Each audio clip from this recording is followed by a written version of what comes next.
Lowndes County in northeastern Mississippi until 8:45 p.m. Central Standard Time.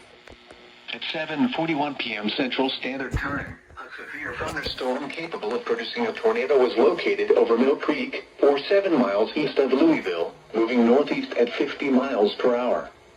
Hazard, tornado. Source, radar indicated rotation. Impact, flying debris will be dangerous to those caught without shelter.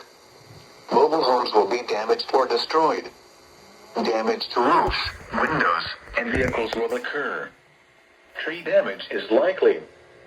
This dangerous storm will be near Michelleville around 7:45 p.m. Central Standard Time. Crawford and Birchville around 8 p.m. Central Standard Time. Deerbrook around 8:05 p.m. Central Standard Time. Big Valley around 8:15 p.m. Central Standard Time. Columbus around 8:25 p.m. Central Standard Time. Take cover now. Move to a basement or an interior room on the lowest floor of a sturdy building. Avoid windows. If you are outdoors, in a mobile home, or in a vehicle, move to the closest substantial shelter and protect yourself from flying debris. Repeating, a tornado warning has been issued until 8:45 p.m. Central Standard Time for the following counties in Mississippi: Lowndes and Noxubee.